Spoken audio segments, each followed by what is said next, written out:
I want my MTV. Hello, hello. Welcome back to Let's Talk Entertainment News. It is Monday, and we're going to talk for a little while together because this is sort of an interesting story. Maybe not. But Paramount wants to make MTV cool again, and I want to talk about it. Is this something that is possible? Is it a good thing? Is it a bad thing? Was MTV ever any good? What can it do to sort of position itself in a way that makes it culturally relevant again? Because that is what they're planning to do.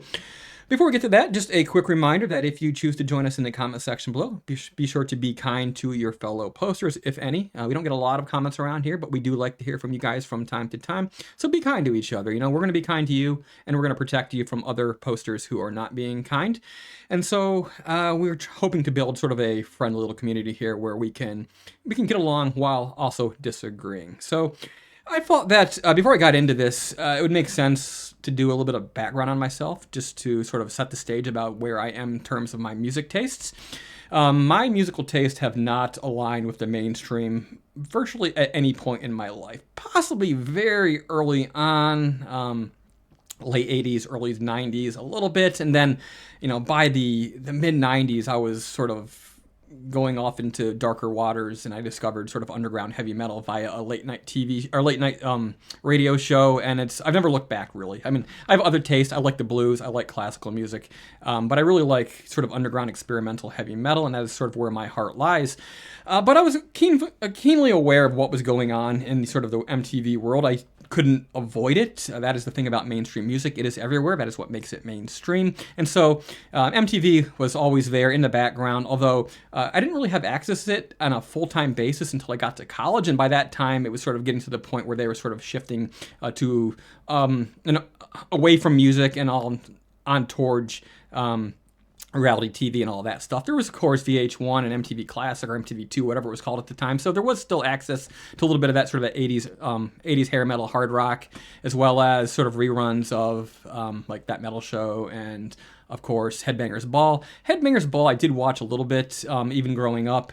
I did have a friend sort of down the road who was sort of in an area along the main highway where actually they had cable access, so we didn't have it up on the mountain, which meant that on occasion, if there was like a favorite, new video coming out from like Cradle of Filth or Iced Earth or Dimmu Borgir or something like that, I'd sort of hang out there in the evening and try to catch that video while it was playing.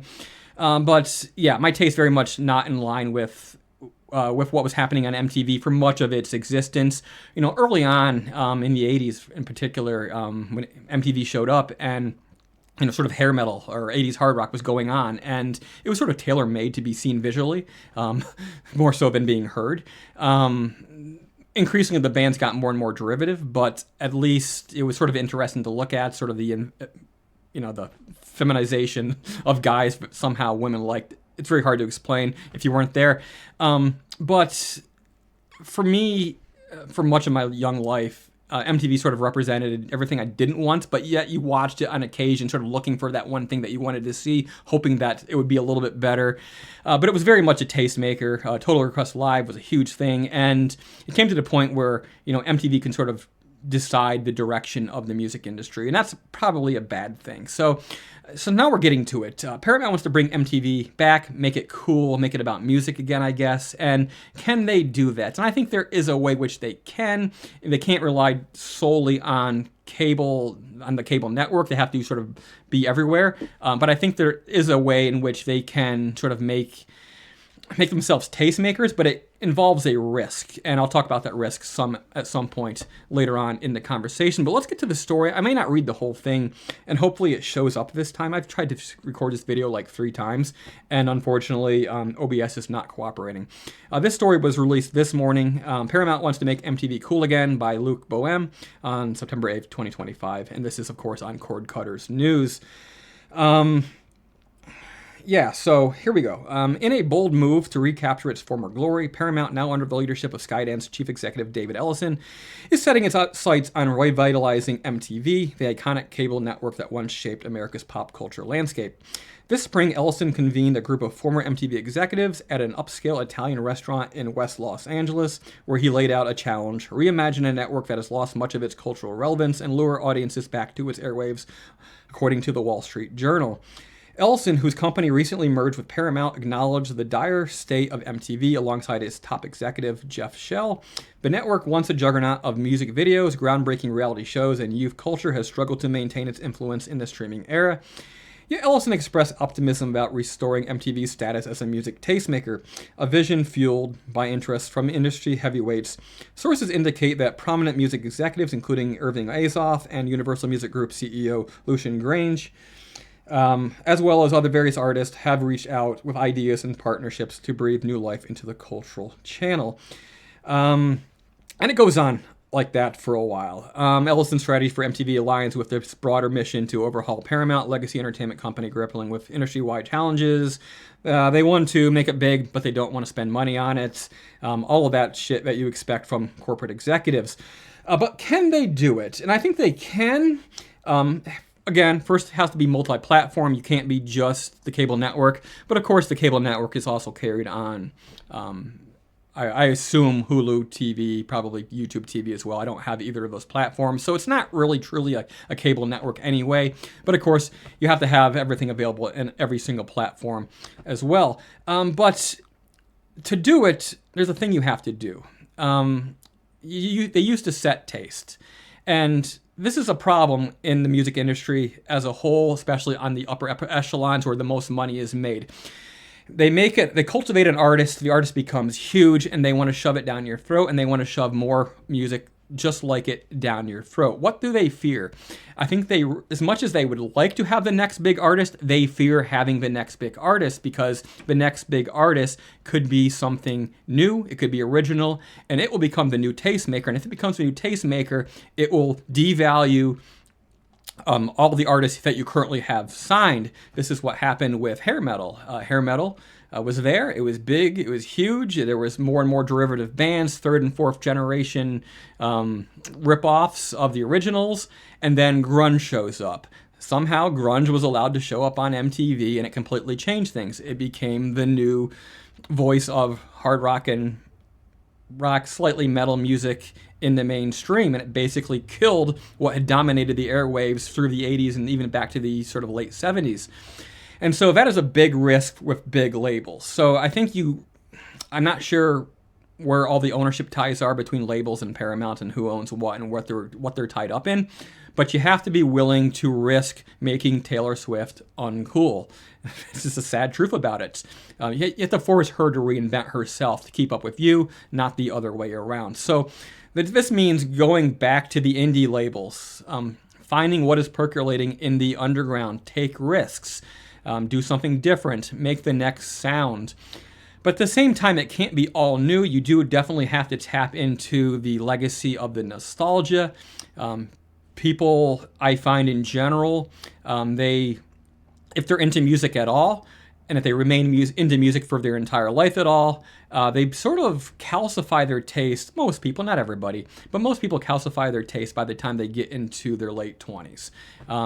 They sort of come into their own in their teens, sort of develops for a little while, and then because the media landscape is such that they're no longer catered to, they sort of stick with what they knew, and they sort of stay with that for years to come. That is why bands can go out and it can tour for decades without releasing new music, because the old music is still attracting people looking for a taste of their nostalgia. So you have to tap into the nostalgia just a little bit.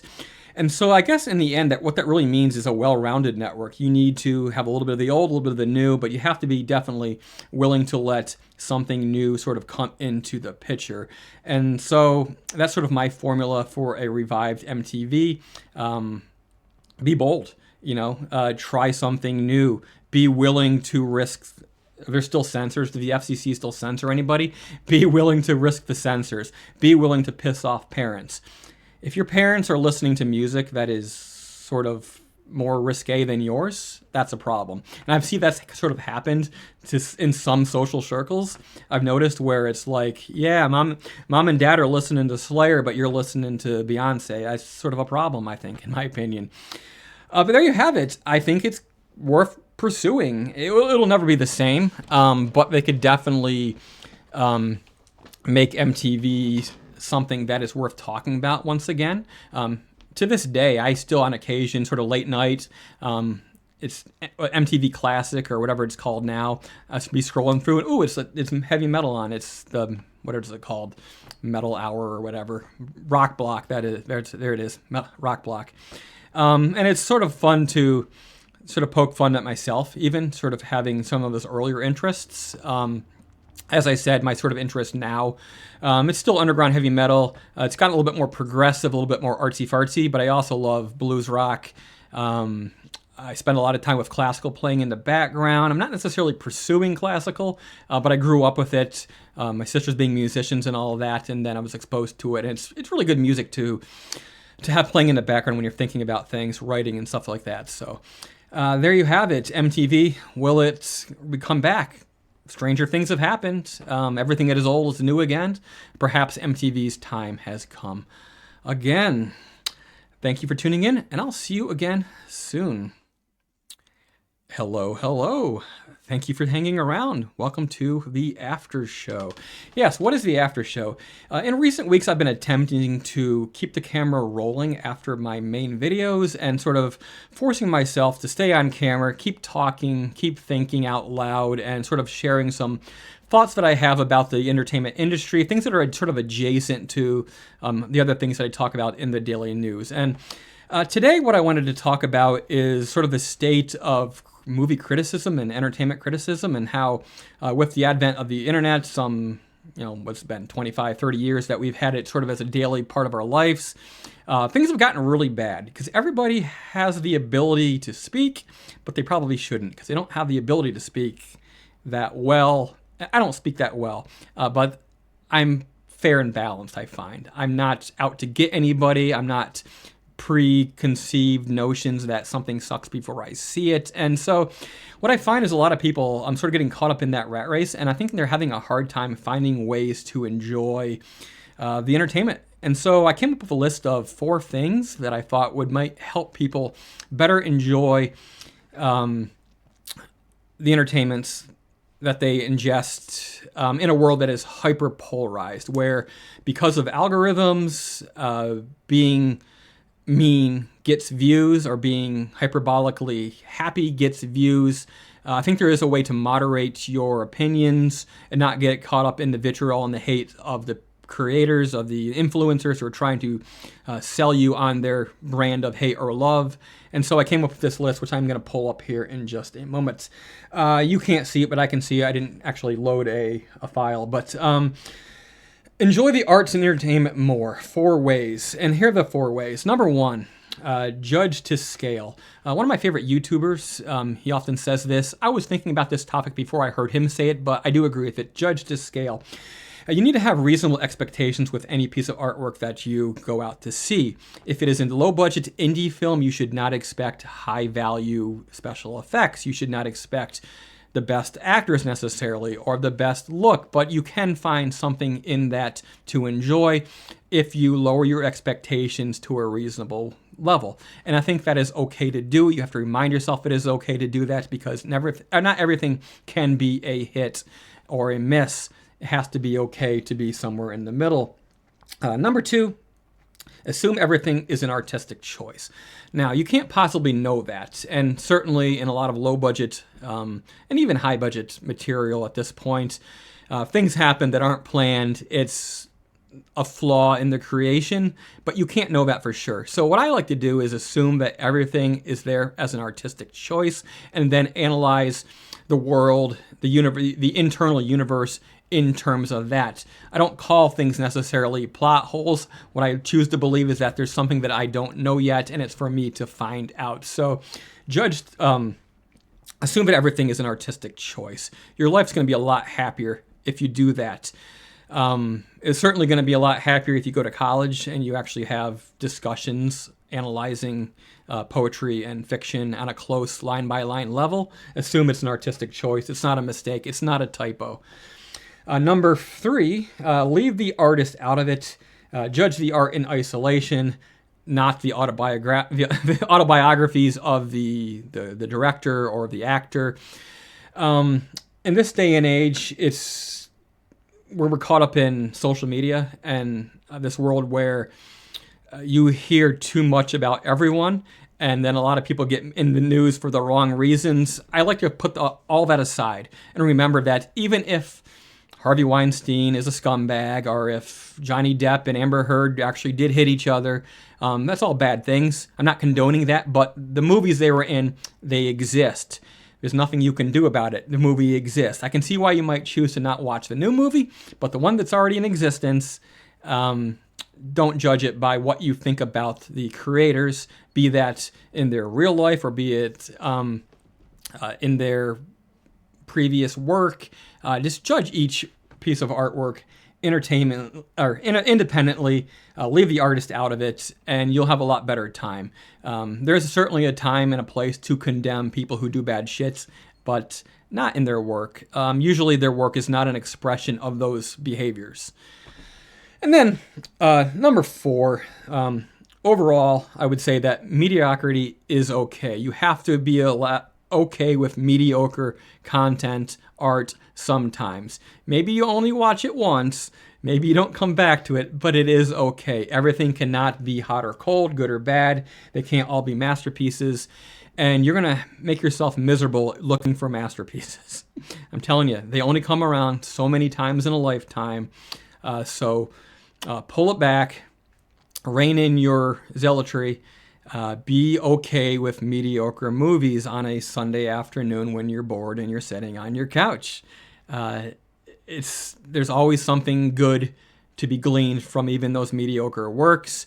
Those mediocre works may not have always been mediocre. Maybe they've become mediocre in comparison to newer, better things. That's always a possibility. And also, there's always good elements in these mediocre things that inspire great elements, great versions of new things. I think about all the countless sequels to slasher movies that, in fact, inspired the next thing. And even being bad or mediocre sort of inspires new generations to do something better because they sort of see the flaw in the creation where they went astray, and they can say, oh, now, that's a cliche. I can avoid that. And there you have it, 4 ways to enjoy the arts and entertainment a little bit better. That is all I have for you today. Thank you for tuning in. I'm sorry for rambling and not being very coherent. That's just sort of how I am. I get a little bit better now and then at being on camera, but it's been like a decade. I'm doing my best. It's just not necessarily in my wheelhouse, but it's not keeping me from talking to you when I want to, so it shouldn't dissuade you from getting in front of the camera as well. All right, then. Thank you, and I'll see you again next time. Go watch a movie.